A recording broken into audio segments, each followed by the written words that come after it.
Hoy estamos a 22.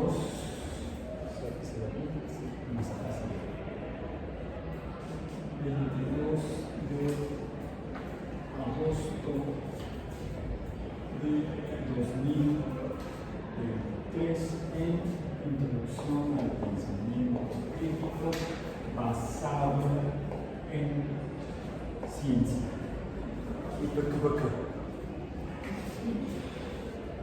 Okay. El domingo de una charla en la Sociedad Astronómica en el auditorio Piclín, nos comenzamos a ver, y ahí cité la fundación de un organismo en la Unión Soviética para impulsar el desarrollo de tecnología espacial. El nombre del organismo eran como 7 u 8 términos, no sé si más. Lleva un nombre larguísimo. Entonces escribí las siglas. Larguísimo, nunca es tan largas las siglas como el nombre del organismo, de la institución. Bueno, la sesión pasada desarrollamos en el pizarrón, plasmamos en el pizarrón un tanto la historia del desarrollo, en particular de la tecnología genética.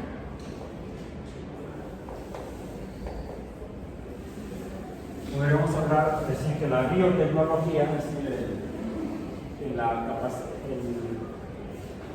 la capacidad de los humanos, o ya la realización de humanos, de la manipulación de seres vivos, comenzó con la domesticación de las especies vegetales, agricultura, y animales, las diferentes formas de ganadería. ¿Cuándo? Hace decenas de miles de años, hace más de 10.000 años, los humanos fueron aprendiendo a manipular, a transformar mediante manipulación y con el paso del tiempo organismos. Hace 30.000 años no existían los perros. Hace 30.000 años no podríamos habernos preparado un elote con mayonesa y queso rallado. No existían los elotes, no existían los perros. Tampoco existían formalmente, tampoco podemos haber pedido una hamburguesa de pollo, porque no existía ni el trigo ni las gallinas. Tampoco podemos haber pedido la hamburguesa de res, de la marca que fuera, porque tampoco existían formalmente las vacas.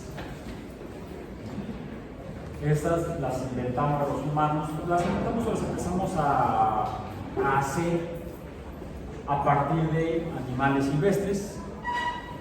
En inglés se dice wild animals, y luego los que lo maltraducen dicen animales salvajes, el salvaje es el que hace las cosas. O sea, animales silvestres en buen español. Mediante la selección artificial de esos organismos que encontramos en el campo, tanto vegetales como animales principalmente. Quizá más adelante se logró con hongos. Sí, ahora podemos. Los veggies hacen sus hamburguesas con hongos. A mí me gusta poner champiñones, pero es otra cosa. Ellos los hacen con ¿cómo se llama ese hongo con el que hacen hamburguesas? Bueno, le llaman setas. Voy a llamarle M's o P's o Q's, no sé. Entonces, es que en España le dicen setas a los hongos. Es una especie de hongo en particular que usan, que es así como, es grande, es carnoso, y pues hacen como que es carne. Yo respeto gustos. También mencionamos que habríamos domesticado microorganismos, las levaduras, para producir en un momento dado sin saber que existían. Finalmente los conocemos, los descubrimos y los identificamos como los causantes de la fermentación después de la invención del microscopio, porque no era posible verlo, simplemente algunos vegetales que se empezaron a ver feos, no sabe tan mal, se ve mal, pero no sabe mal, y entonces en diferentes lugares del mundo, diferentes sociedades inventaron o descubrieron bebidas alcohólicas, incluso en estas tierras. A partir del maíz se obtuvieron algunos fermentados, y no solamente a partir del maíz, también a partir de otras plantas suculentas de zonas con poca agua, zonas árticas o semidesérticas, ahí con plantas suculentas, magueyes, también se desarrollaron bebidas alcohólicas, e incluso algunas se les adjudicaban poderes mágicos. Todavía hasta antes de la llegada de los españoles se usaba con fines médicos y mágicos uno de esos fermentos. ¿Cuál era? No. El mezcal, de hecho, después de un fermentado se hace un destilado. Ya requiere más tecnología. El pulque. El pulque no lo podía beber cualquier persona. No. Era una bebida sagrada, no comprendida por los europeos, y entonces la desdeñaron y se popularizó su uso. Entonces no fue tan malo que la hayan desdeñado. A partir del pulque, ¿cómo se obtiene? Fermentación de diferentes especies de maguey. Se pueden obtener diferentes tipos de pulque. La destilación del pulque o de fermentados como el pulque nos da lugar a la obtención de lo que dijiste, el mezcal. Y otros, de hecho ya el mezcal en México afortunadamente se ha logrado, para protección de los productores de mezcal, se ha logrado la denominación de origen en algunos lugares. Entonces ya no pueden andar haciendo mezcales en China o en Japón y decir que son mezcales, tienen que decir que son semejantes a mezcales. Y el más tradicional, más antiguo, está en las películas de Pedro Infante Salía, el tequila. El tequila también tiene ya desde hace más tiempo denominación de origen, inicialmente de la región de Tequila, pero de otra región, que incluso creo que está fuera de Jalisco, no recuerdo en qué lugar está, en la cual también tradicionalmente se ha cultivado el maguey azul. No se llama maguey, se llama... Bueno, esa cosa azul, esta planta azul, es un verde azul, se me fue el nombre.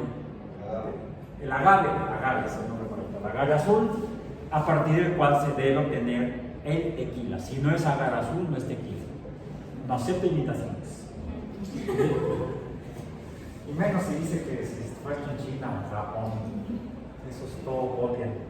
Bien, bueno, entonces, eso sería biotecnología. La manipulación de organismos para obtener cosas. Formalmente podríamos ponerlo en el capítulo, en el área de trabajo de la biotecnología. Es tecnología con organismos o de organismos, hecha con organismos, a partir de organismos o partes de ellos. La manipulación de seres vivos, seres biológicos, daría lugar entonces a la biotecnología. De hecho, la manipulación más sofisticada sería la ingeniería biológica, cuando ya se hace con base en conocimiento y planificado. Podemos hablar entonces de biotecnología y de ingeniería biológica. Asimismo, la tecnología genética, el desarrollo de la tecnología genética había dado lugar ¿a qué? Pues a la ingeniería genética. Esto sucedió, este proceso en particular, según lo revisamos en las sesiones pasadas, a partir de la fundación de la biología en el siglo XIX, es en la segunda mitad, y de hecho a finales de la segunda mitad en realidad, en el último tercio del siglo XX, cuando se desarrolla esta tecnología genética a partir de lo que se tuvo a mediados del siglo XX, que fue la estructura del ADN y el descubrimiento del código genético, cómo funciona el ADN. No solamente saber cómo funciona a nivel molecular, sino el aislamiento y purificación del aparataje molecular que regula esto dentro de los organismos. Llegamos a esto ya en la década de 1980. En la década de 1980 se logró entonces abiertamente contar con ingeniería genética.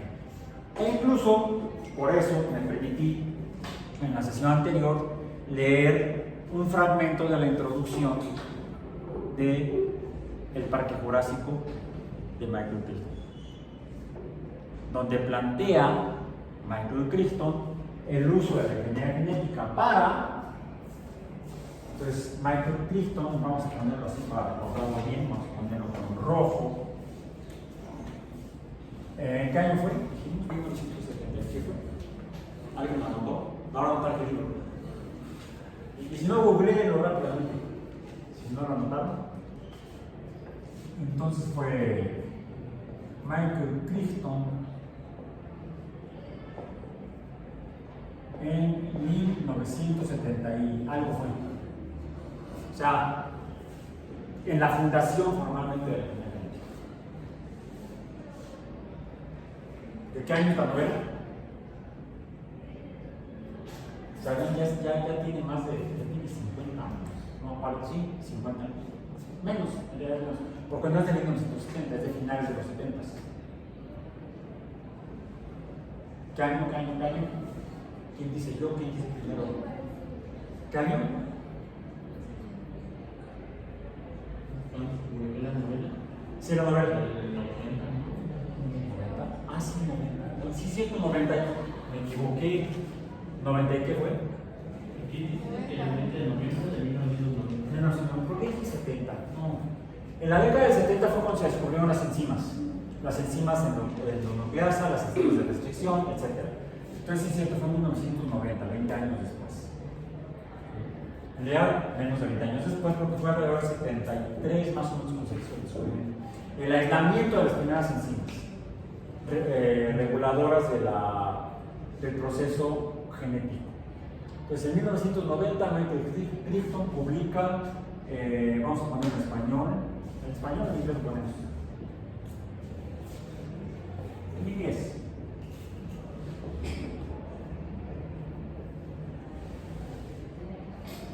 Incluso me recuerda a cuando la estrenaban en diferentes países, por ejemplo, la estrenaban en España.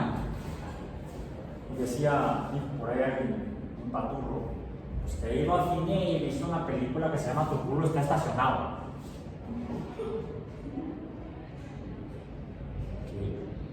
Sí, la película se llama Tu culo está estacionado. ¿Cómo se llama la película? Jurassic Park.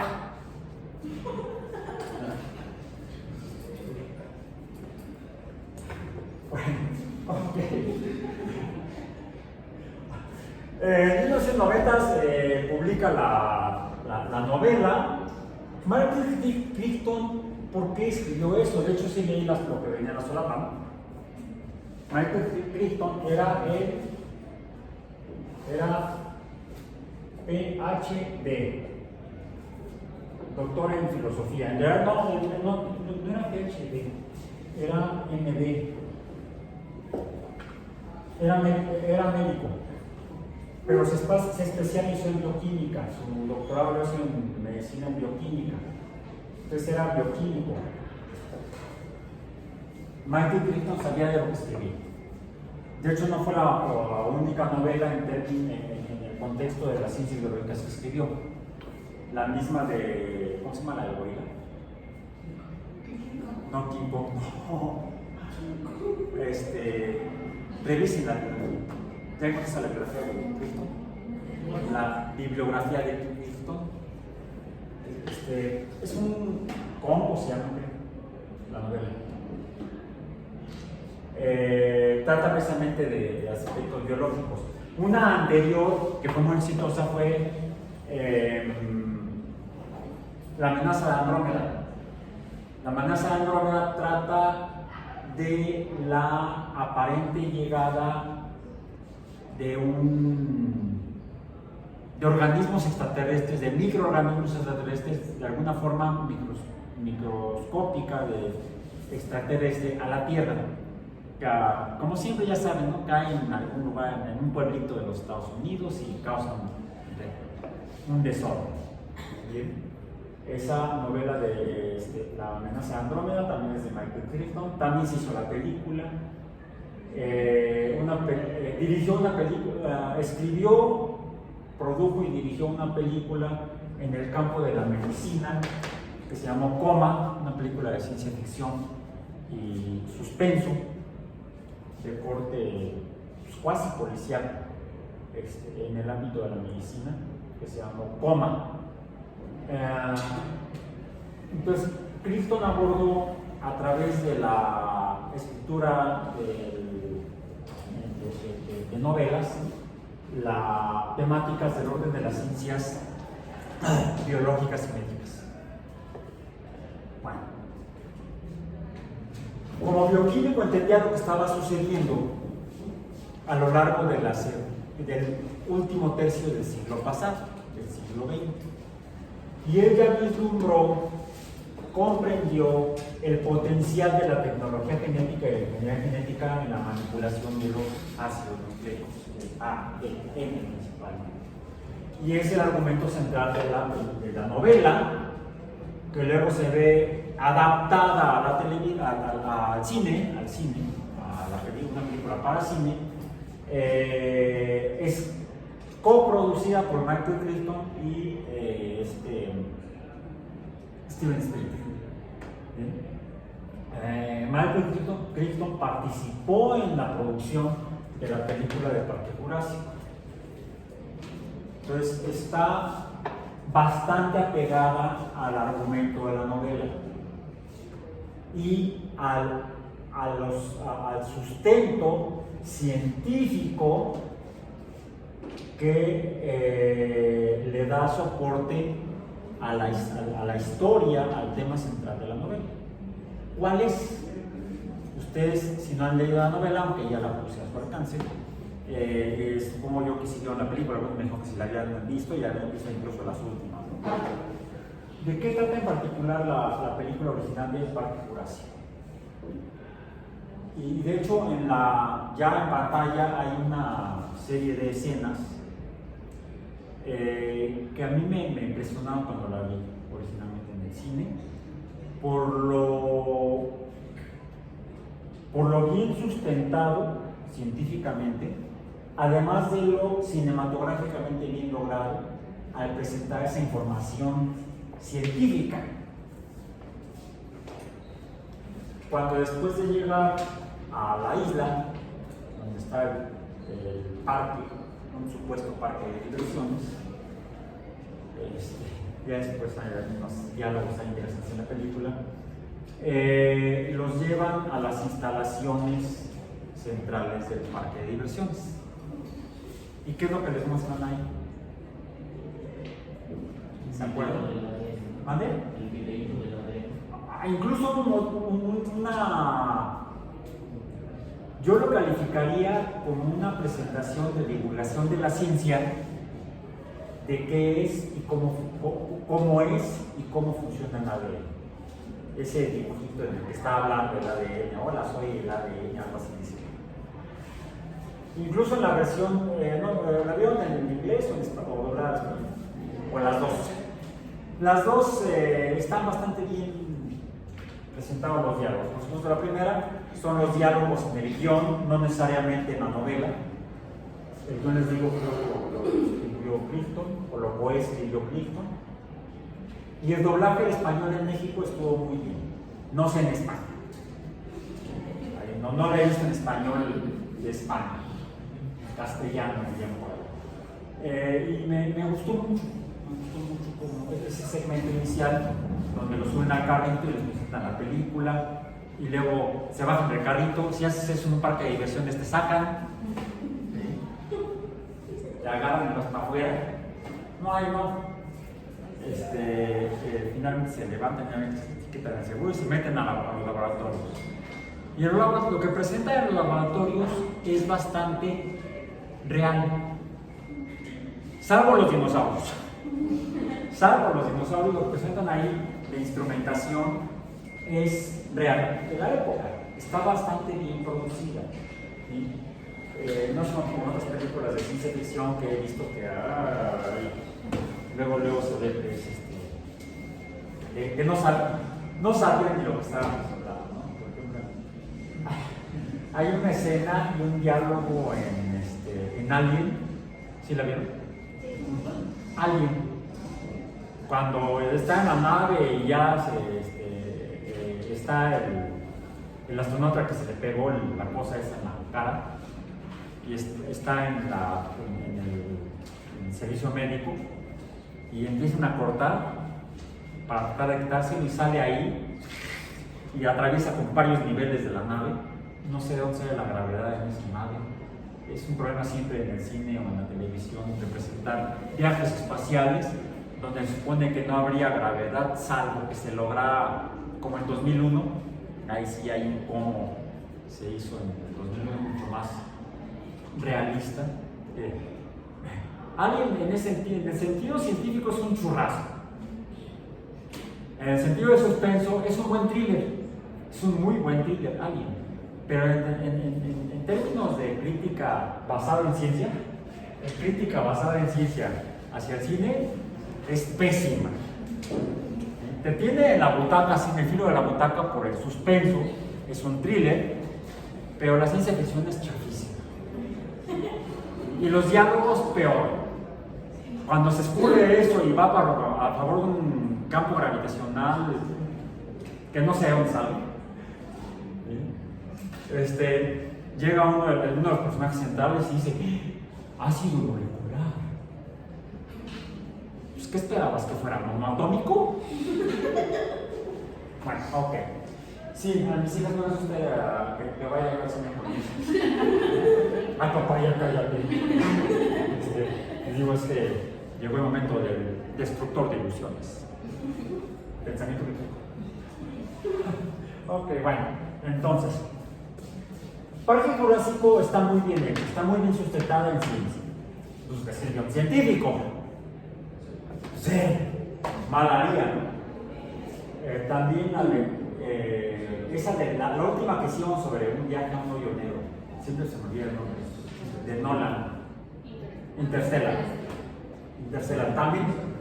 Sí, el guión creo que lo escribió Nolan, no estoy seguro, luego lo googlean, pero lo asesoró un cosmólogo. Entonces, premio Nobel, creo que es premio Nobel. ¿Sí? Pero si no recibió el premio Nobel, sí es un cosmólogo profesional, ya un investigador grande en edad. Entonces, por eso es que es bastante buena la película. Tiene sus cosas, libertad creativa se llama, libertad literaria dice en novela, libertad creativa sería en el ámbito del cine. Bueno, Parque Jurásico, película de ciencia ficción como que representa esto. ¿Cuál es el cuestionamiento que hacen los científicos cuando Hammond les presenta el parque? Sobre todo, precisamente el matemático, ese que se pone más vivo. De la ética, ¿no? Es ético para la vida. Les dice, es que ustedes tomaron una tecnología y se pusieron a usarla sin pensar, solamente pensando en la ganancia, en el lucro. Bueno, eso lo abordaremos después. Un poco ahorita.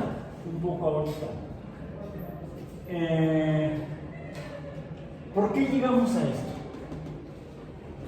Primero se descubrió cómo funcionan los genes a nivel molecular y luego se empieza a utilizar ese conocimiento para hacer algo por los genes.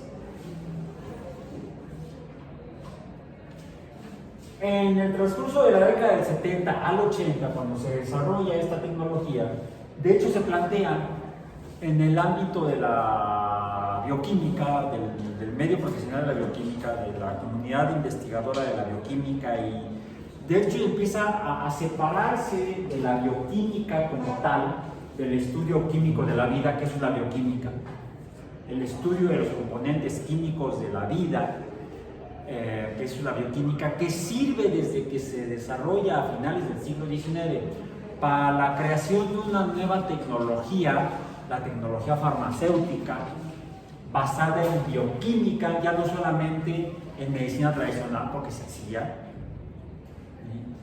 Cuando se fundan las primeras empresas farmacéuticas, una de las primeras que se funda es Bayer, en Alemania, en la cual se funda a partir del aislamiento del agente activo de un tecito, una tisana, diríamos, un tecito porque no es la planta del té de la India, sino es una tisana, diríamos en ciencia, un extracto térmico acuoso. Si quieren verse así medio en casa, díganme, ¿qué es un extracto térmico acuoso de manzanilla? Para el dolor de panza. ¿Qué es eso? Un té de manzanilla. Una tisana de manzanilla. Bueno, así se ve uno medio mamón entonces. Ok. Bueno. En la extracción térmica acuosa de la corteza del sauce le permitió a Bayer fundar toda una empresa que sigue existiendo hasta la fecha. Así se fundó Bayer, a partir de el conocimiento de la bioquímica, la química de los seres vivos, de las plantas, y a la pregunta de por qué funciona, por qué desinflama y quita el dolor, porque tiene efecto antipirético y antiinflamatorio. Bueno, no, era la fiebre. Parece mágico.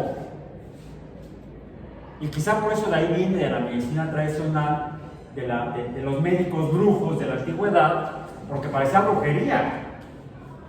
Una planta, la corteza de una planta que cuando se sumergía en agua caliente le quitaba un dolor de cabeza, la fiebre y reducía la inflamación cuando había alguna lesión. ¿Sí? Estaba usando la herramienta de piel, te dabas en el dedo y te daba el médico brujo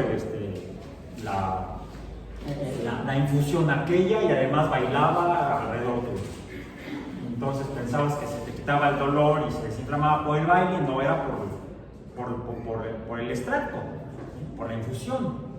Bueno, en el siglo XIX se extrae el ácido acetilsalicílico, un ácido carboxílico cíclico de la corteza del sauce. Entonces de ahí sale, de la antigua medicina tradicional, por eso es que se estudia, aunque dicen, no, es que como la medicina, los saberes populares y antiguos, no, eso es magia, brujería. No conocen la historia de la ciencia. Por eso es que es importante estudiar las tradiciones culturales, sobre todo, por ejemplo, en cuestiones de medicina y salud. Y de hecho, en la década del 60 hasta los 70 operó durante un buen tiempo un laboratorio en el Seguro Social. No estaba en el centro médico, no recuerdo dónde estaba, porque nos llevaban a visitarlo cuando estaba yo estudiando la carrera. El laboratorio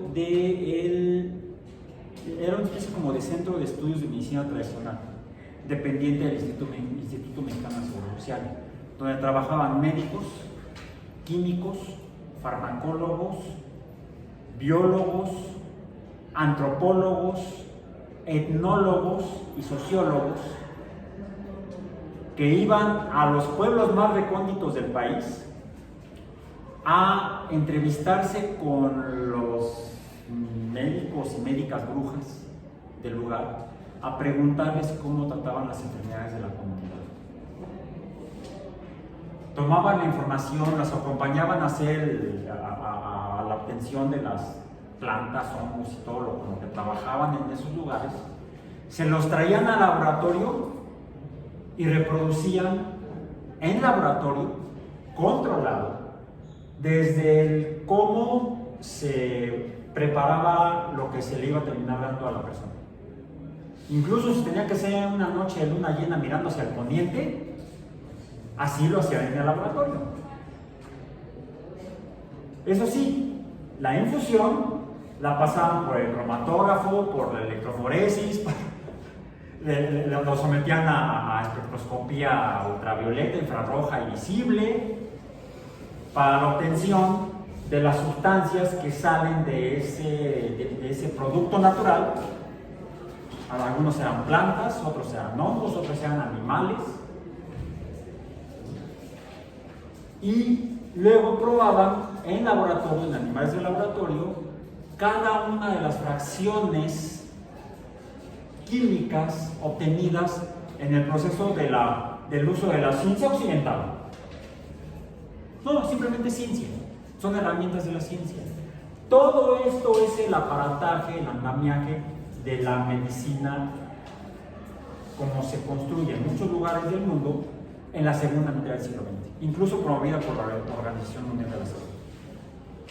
En la Organización Mundial de la Salud, lo vamos a ver más adelante, se estableció una oficina para el estudio y fomento de la medicina tradicional proveniente de cada país.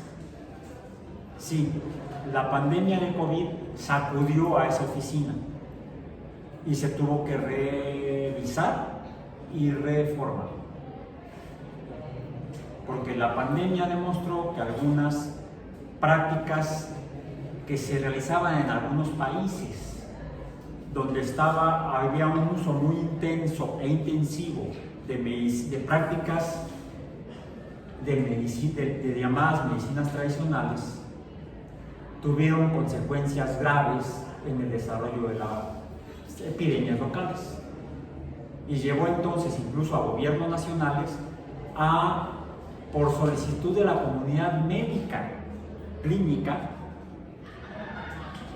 recomendar o incluso prohibir para algunos fines, como por ejemplo la atención de pacientes de COVID, el uso de medicinas tradicionales. Porque la gente que prefería usar medicina tradicional en lugar de la medicina occidental estaba muriendo a tasas más altas que la gente que se sometía al tratamiento occidental. Uno de esos países fue la India, donde con la pena la realidad le reventó en la cara por esa enfermedad tan importante en la historia reciente. Desafortunadamente terminó desmontando o desmintiendo la supuesta veracidad de algunas medicinas tradicionales. Otras han sido estudiadas, han sido utilizadas y se recomienda su uso, sobre todo cuando estás a 2 días del médico más cercano. Que esa es una realidad mundial, más en algunos países que en otros. Bueno, tomando eso como contexto, ¿qué hacemos con esto? Lo debemos hacer, lo debemos usar, lo debemos promover, lo debemos seguir investigando e incluso impulsando, profundizando. ¿Para qué lo usamos? Otro fenómeno, pues ya mencionamos aquí cómo se relaciona la tecnología genética y la ingeniería genética y sus consecuencias, por ejemplo, en el caso de la salud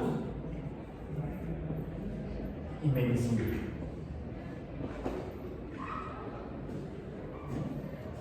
¿Habría algún otro fenómeno con el cual pudiera relacionarse la tecnología genética? Por ejemplo, eso. No sé, yo estoy preguntando. Tampoco quiero inducir Aquí la idea que es que ustedes pongan a correr a la ardilla.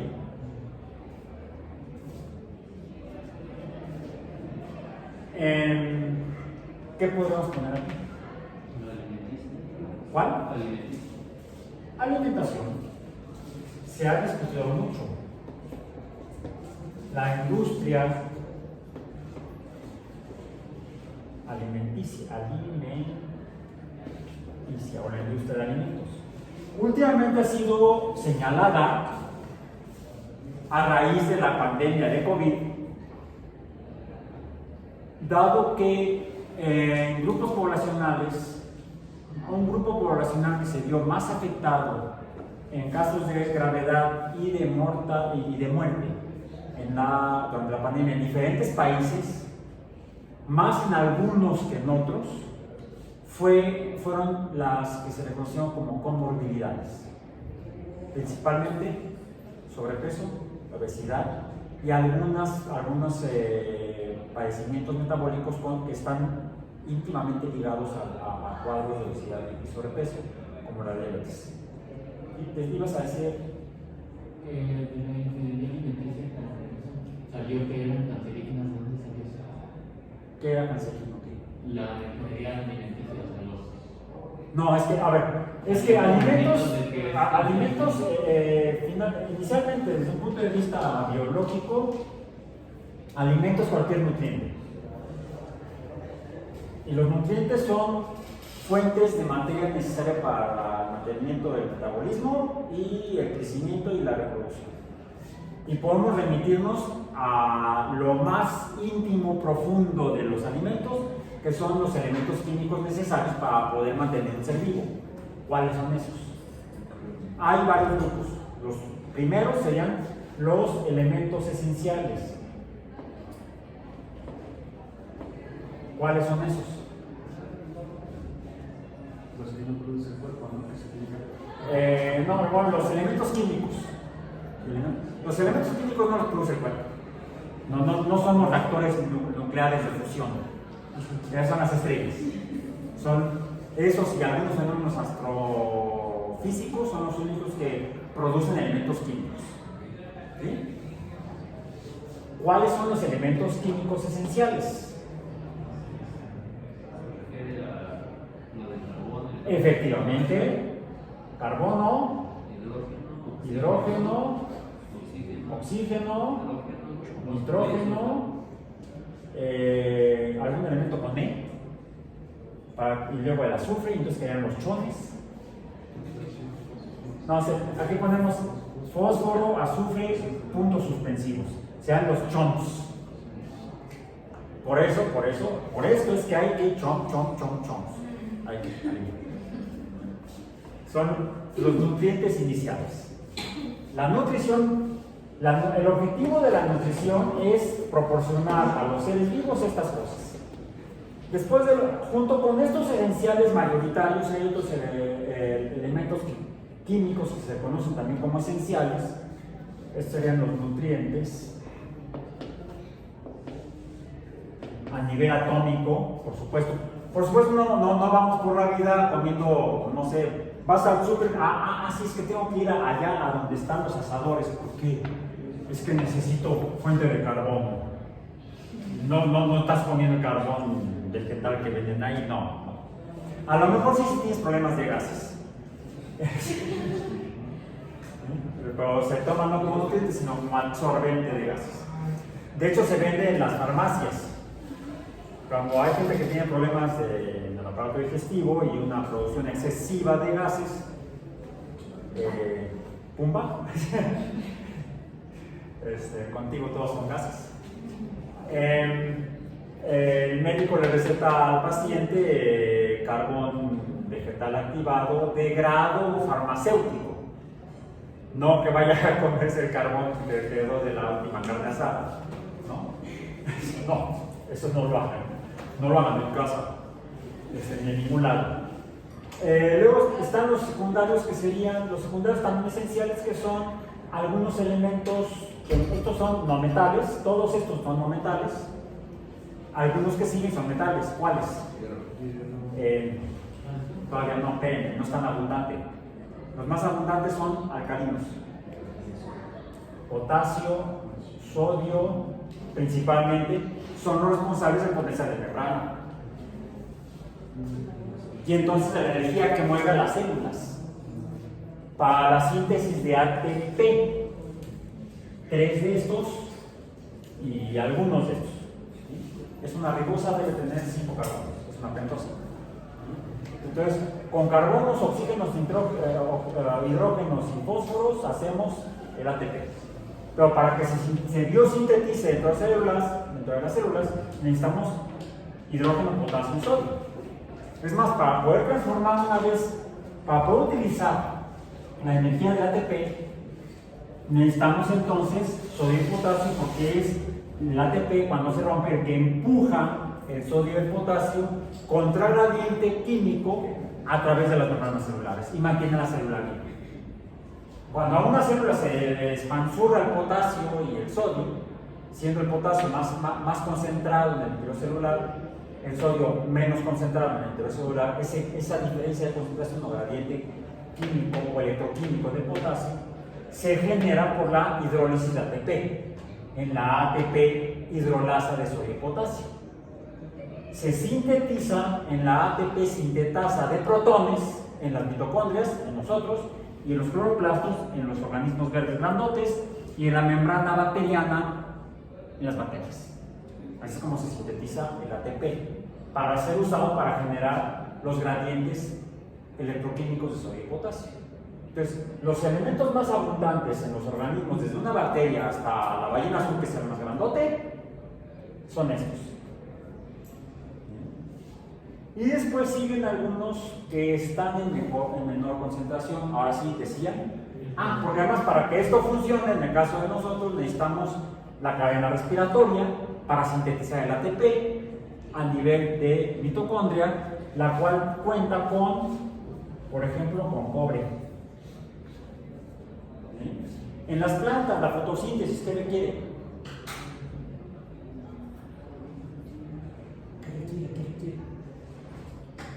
¿Por qué las plantas son verdes y nosotros somos medio rojitos? La sangre es roja. Y sin embargo las plantas son verdes. En la estructura orgánica fundamental, el policiclo, la molécula policíclica que tienen las plantas en los tilacoides y nosotros en las células, en los eritrocitos, que normalmente ya no son células porque no tienen núcleo, en los eritrocitos, la estructura policíclica es básicamente la misma, la de la hemoglobina y la de la clorofila. Pero las plantas son verdes y nosotros rojos, sino al revés. Magnesio es el de las plantas y el hierro que mencionaste es el de nosotros. Entonces, por eso es que hay también una abundancia relativa de estos elementos químicos. E incluso hay otros que se requieren en muy pequeña concentración, más que cantidad, para poder vivir sanos y reproducirnos si queremos. No es obligatorio.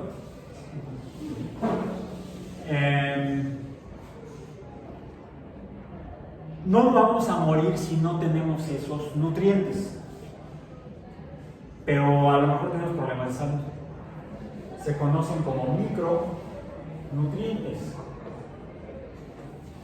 Elementos como el litio, elementos químicos como el litio y otros, no me acuerdo ahorita, de los demás, revisen sus tablas de micronutrientes científicos.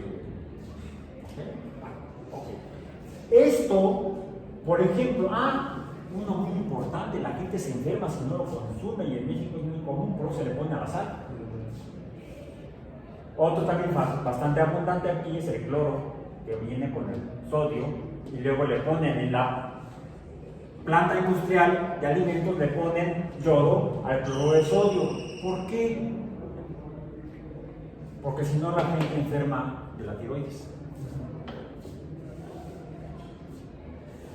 La tiroides, para funcionar bien, la glándula tiroides, para funcionar bien, requiere yodo. Y el yodo no está fácilmente accesible en la naturaleza como alimento o en los alimentos para poder ingerirlo como nutriente.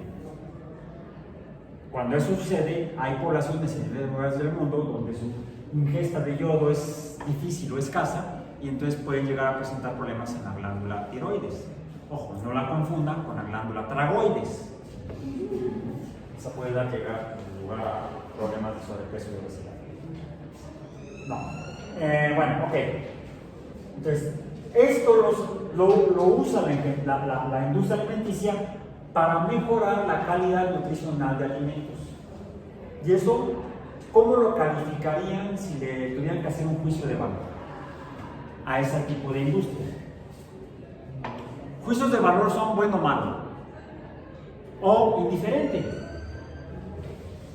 Los juicios de valor, lo voy a poner acá en rojo para que se note.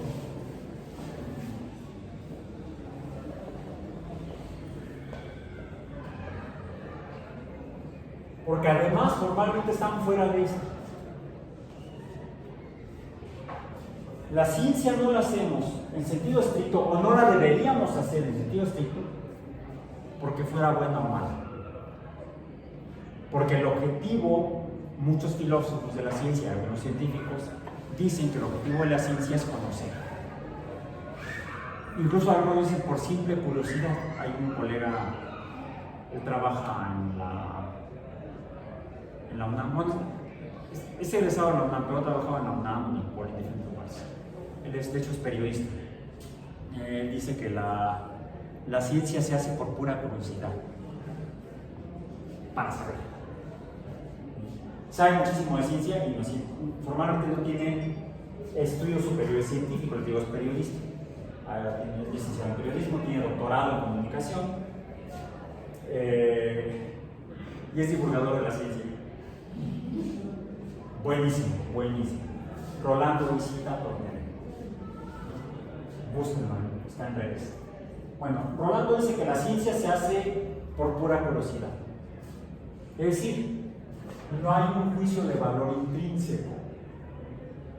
Los juicios de valor son, alguien podría decir, es bipolar. Hay dos polos, bueno o malo. Bueno, malo.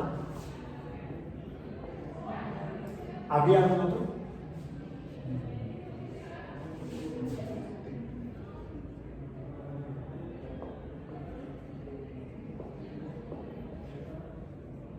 Ni fu ni fa. Indiferente, sin consecuencia, nociva ni benéfica. Estudiar algo por estudiarlo, por conocerlo, ¿daña a alguien? Podría parecer que no. Digo, a lo mejor efectivamente no causa ningún daño. Ustedes tomando un libro, se ponen a leer, ¿están dañando a alguien? Estudian no porque estén inscritos en un curso, sino porque se fueron a la biblioteca o compraban a una librería y compraron un libro de algún tema científico y se ponen a leerlo. ¿Va a beneficiar a alguien más allá de ustedes? No. Cuando esto tiene consecuencias en la sociedad, entonces sí puede tener tres caracterizaciones.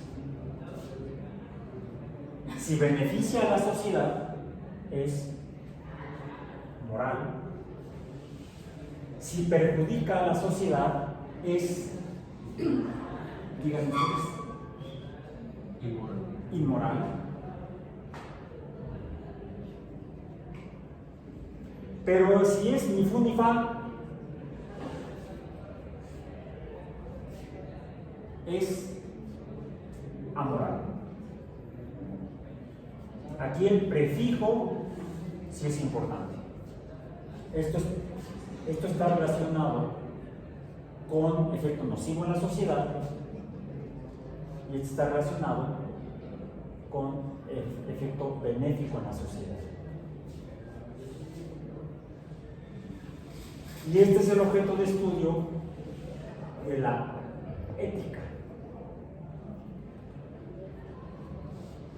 la moral como fenómeno social. Los sustentos o argumentos para calificar como moral, amoral o inmoral cualquier actividad humana, si la aplicación de juicios de valor puede variar de sociedad a sociedad, de grupo humano a grupo humano, y puede variar en el tiempo.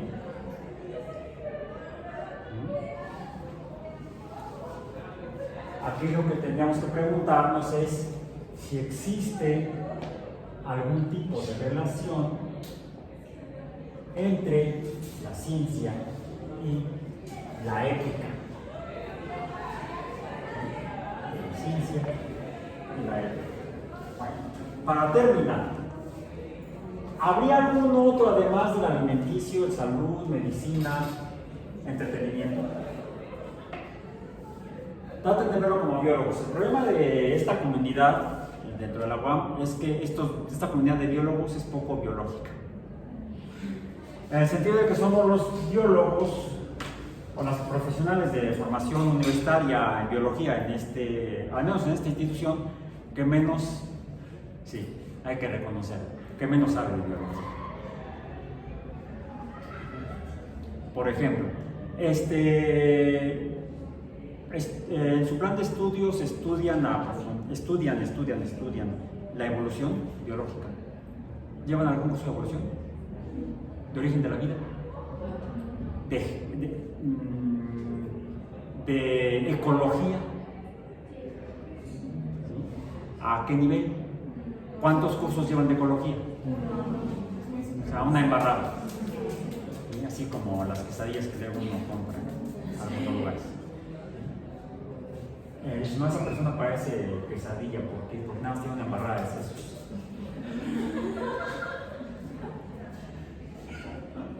Bueno, ok. Es muy rico ese chiste.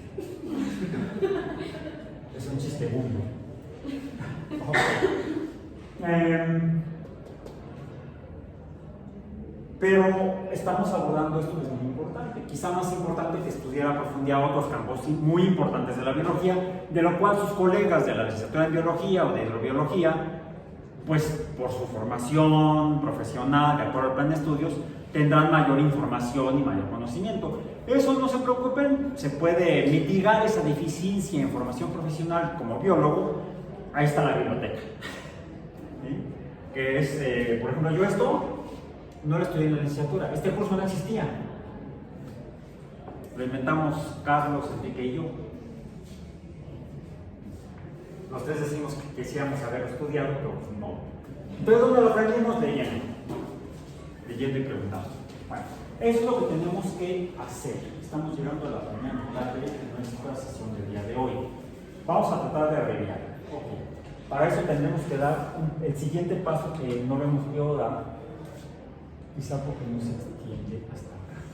Hablamos de evolución, mencionamos la evolución. ¿Cuál es uno de los argumentos que le da Hammond, sobre todo a Ian Malcolm, el matemático, del por qué usar la ingeniería genética para, decía él, traer de nuevo los dinosaurios a la vida en la Tierra? Le dice más como que si estuviera trayendo todos animales que se extinguieron por ser humano, no se estaría tocando. Ajá. Una cosa fue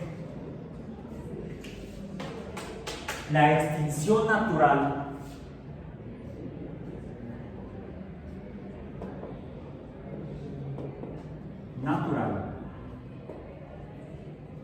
que de hecho es uno de los motores de la evolución biológica,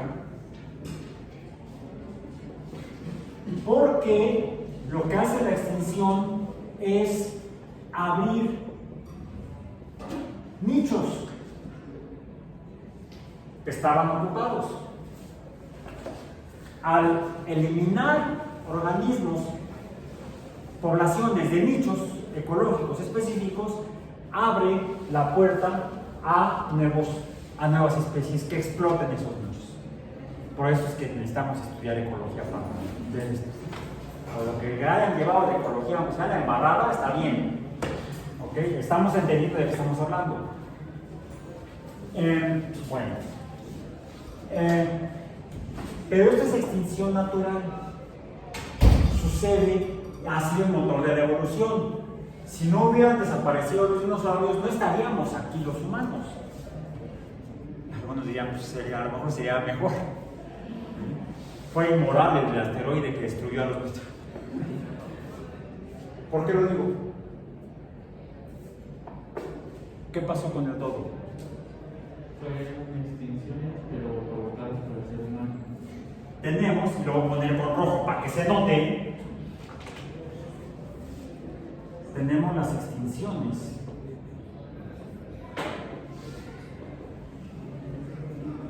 artificiales. Es más, no seamos hipócritas.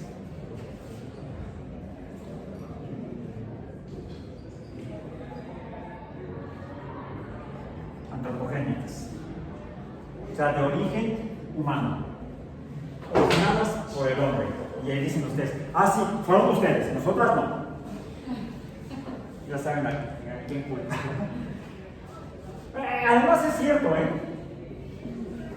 Eso ya era, antiguamente era más común, no digo en la antigüedad, en los primeros tiempos de la humanidad, cuando vivíamos como cazadores-recolectores, se ha encontrado evidencia antropológica, paleontológica, de que en la cacería necesaria para la nutrición en aquellos tiempos, los clanes y familias de humanos participaban colectivamente en la actividad de cacería.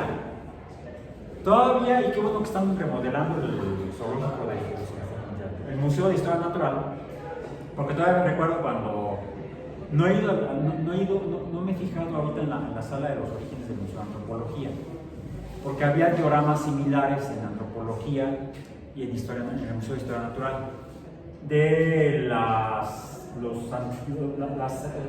primeros homínidos humanos, y en los dioramas se veían los cazadores cazando mamuts, y las figuritas que se veían cazando al mamut se veía que eran puros hombres, no tenían boobies, monitos.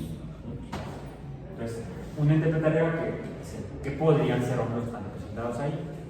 Existía el modelo de que la cacería la llevaban a cabo hombres, mientras que la recolección la hacían principalmente mujeres en los grupos humanos antiguos, primarios, cuando éramos cazadores-recolectores.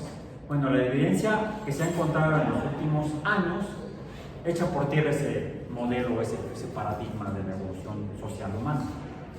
Se han encontrado restos que cuando se han revisado bien anatómicamente los restos humanos asociados a actividades de cacería, que las osamentas pertenecen tanto a hombres como a mujeres. O sea, la cacería era todos en bola, para lograrla con mayor éxito, con mayor probabilidad de éxito. Entonces, pero la cacería ya más moderna, con armas de fuego principalmente, ha sido practicada principalmente por hombres, más que por mujeres. Entonces sí pueden culparnos a los hombres de haber extinguido a los lobos, por ejemplo, o a las palomas migratorias. Todas esas especies fueron extinguidas artificialmente por actividades humanas, como la cacería, esa sería una. No solamente de aves y de aves, como la paloma migratoria y el dodo, sino también de otras especies, como el lobo de Tasmania, que habitaba en Tasmania y en Australia. Lo extinguieron los cazadores ingleses y australianos. El último murió hace casi 100 años en un zoológico en Australia. Un mamífero marsupial, el lobo era un lobo marsupial, el único lobo marsupial que había. Ahorita los únicos lobos que siguen existiendo son lobos euterios, o sea, mamíferos placentarios. Otros mamíferos marinos. Las ballenas estuvieron al borde de la extinción a mediados del siglo XX. En la segunda mitad del siglo XX se tomó conciencia de ello y se establecieron planes, programas y acuerdos internacionales para inicialmente reducir la cacería de ballenas, que había sido hasta romantizada por Melvin Calvin, ¿no? Ese geoquímico vegetal, el descubridor del ciclo de Calvin. Melvin, ¿cómo se llama el autor de Moby Dick? Googlea tú, que es el googleador más rápido del oeste de la Habana.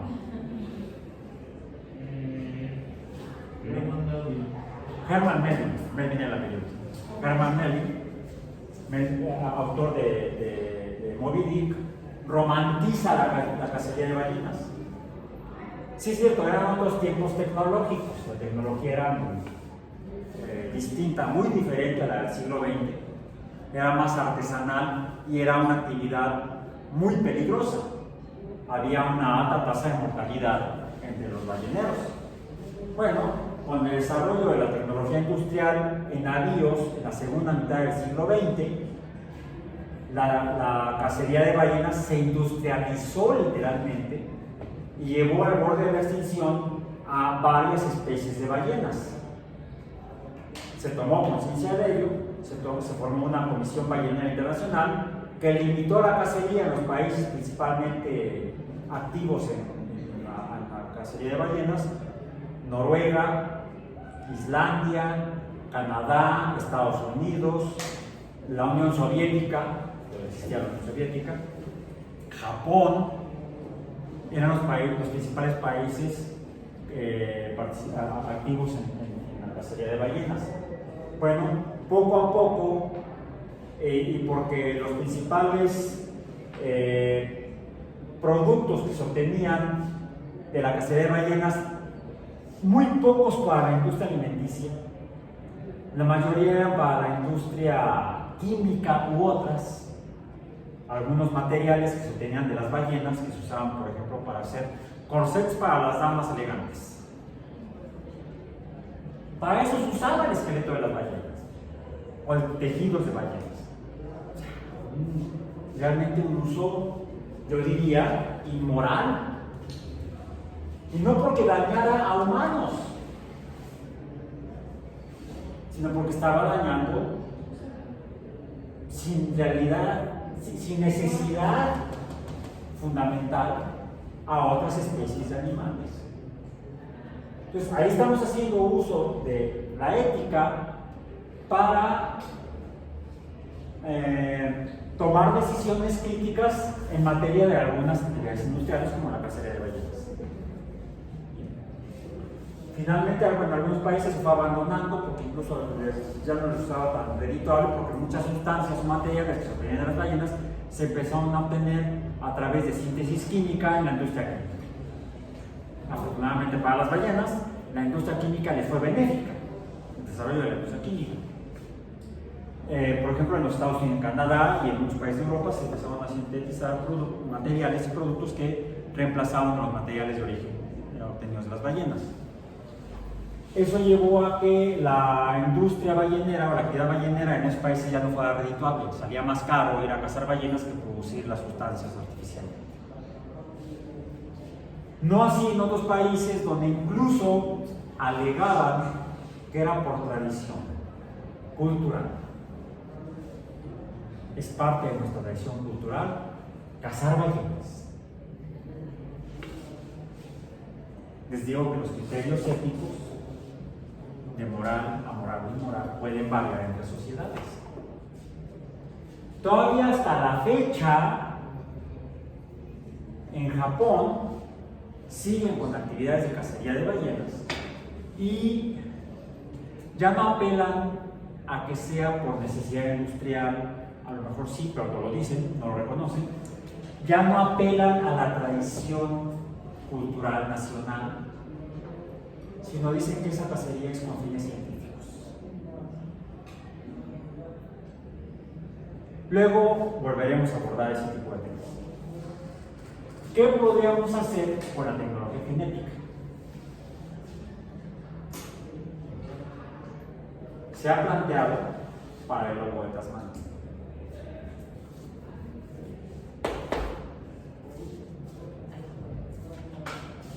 No exactamente traer dinosaurios, no, eso no. No es bueno. Puede terminar uno comido.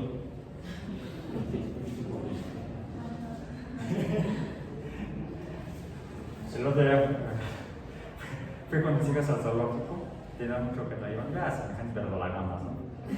Vamos al zoológico.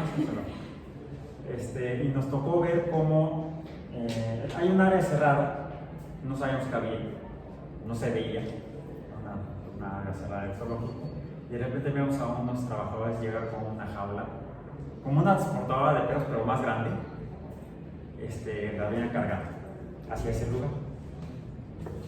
Y les digo, vamos a ver qué está pasando aquí. Y vemos que la acercan hacia la puerta de entrada. Les digo, ahorita van a tratar de abrir y alguien se lo va a comer. La escena esa de Parque Jurásico. No, estaban trasladando a algún animal que tenían, yo no sé si en la clínica, estaban regresando a ese lugar. Pero luego la imaginación surgió y se echó a volar. Sí, a veces, aunque tengo formación científica, yo no pierdo el sentido de la imaginación fantástica. Ok, entonces, se ha planteado la posibilidad técnica de usar la ingeniería genética para recuperar especies extinguidas artificialmente. O sea, se ha tomado una especie como de mea culpa. Ya están arrepentidos. Sí, la jodimos. Nosotros no fue el asteroide, fuimos nosotros. ¿Sí? No fue un cambio climático natural, porque los ha habido por diferencias en la actividad solar, porque la Tierra se mueve con el sistema solar todo junto alrededor de la galaxia, y a lo largo de miles de millones de años se ha pasado a través de zonas donde hay, por ejemplo, mucho polvo interestelar, y eso, pues por supuesto, el sistema solar pasa a través de esa especie de nube, como cuando vamos por la carretera y pasa por niebla, o va uno hacia Texcoco y viene a Torbanera, y pues no hay tanta luz, ¿no? Entonces, hay modelos que sugieren que esos han provocado cambios en el clima en la Tierra que pueden haber dado lugar a extinciones masivas, pero por causas naturales. Otras son gran actividad geológica, la corteza. Se conoce una extinción, creo que una extinción del Pérmico, o una posterior, está asociada a una gran actividad de tipo volcánico en Siberia, que duró varios cientos de años, la emanación de magma, ¿sí?, de lava finalmente, y todo lo que acompaña gases, etc. Y eso impactó los ecosistemas y provocó extinciones masivas. Y eso, de hecho, lo que ha permitido establecer una especie como de calendario o establecer los límites en las eras geológicas. De hecho, las extinciones naturales son las que utilizan los geólogos para organizar el conocimiento de la historia de la Tierra en eras geológicas. Actualmente, de hecho, se habla que estamos ante un cambio debido a una extinción masiva. Estamos hablando más que de extinciones antropogénicas como la del dodo o la paloma, o lobo de Tasmania, que son extinciones de algunas especies, una hoy, otra dentro de 10 años, etc. No, estamos ante un fenómeno ya ahorita de extinciones masivas, como las que ocurrieron en el pasado y dio lugar a nuevas eras geológicas. Extinción masiva. Alguien diría, además están cobrando el impuesto. Más IVA. Es otro chiste viejo de cuando nos pusieron el IVA en lugar del impuesto al ingreso mercantil.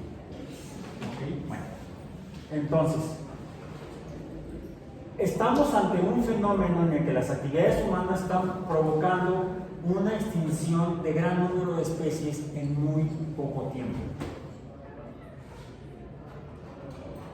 Sería, no debemos. La voy a dejar aquí para que se quede la ardilla dando vueltas. Y en su ensayo semanal trabaja en esto. Porque de hecho abordamos el último tema de la primera unidad del curso, que es el pensamiento crítico. Revisen los materiales, ahí dan más información que la que ahorita abordamos. Son dos materiales que tenemos en el sitio web. Son dos videos. Uno es de la serie de Cosmos de 2014, Cosmos, una odisea en el espacio-tiempo. El capítulo 12, un mundo liberado, el mundo liberado. El título original en inglés, The World Set Free. En particular, si quieren ver todo el episodio completo, pues, háganlo, son libres de hacerlo. Pero en particular enfóquense en un segmento de 10 minutos entre el minuto 16 y el minuto 25. ¿Okay? Y un video es un video cortito que está en internet de la Fundación Edward Wilson, del proyecto Half Earth Project, el proyecto Media Tierra, de la Fundación para la Edward Wilson para la Biodiversidad. Ese está en internet en Vimeo. Entonces, véanlos por favor para que los puedan usar para su ensayo semanal.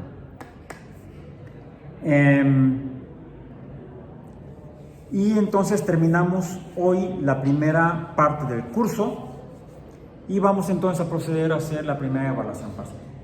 ¿Correcto?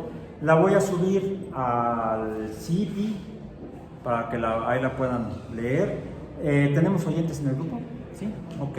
Mándame un correo a mi correo de Shannon y yo te envío el texto de la evaluación en respuesta a tu correo, a tu correo electrónico, en respuesta al correo que me envíes solicitando la primera evaluación parcial. Y entonces el próximo jueves iniciamos la segunda parte del curso, que se titula Estándares Intelectuales. El tema 6, al que le he dado yo el nombre de conspiraciones. Por hoy terminamos.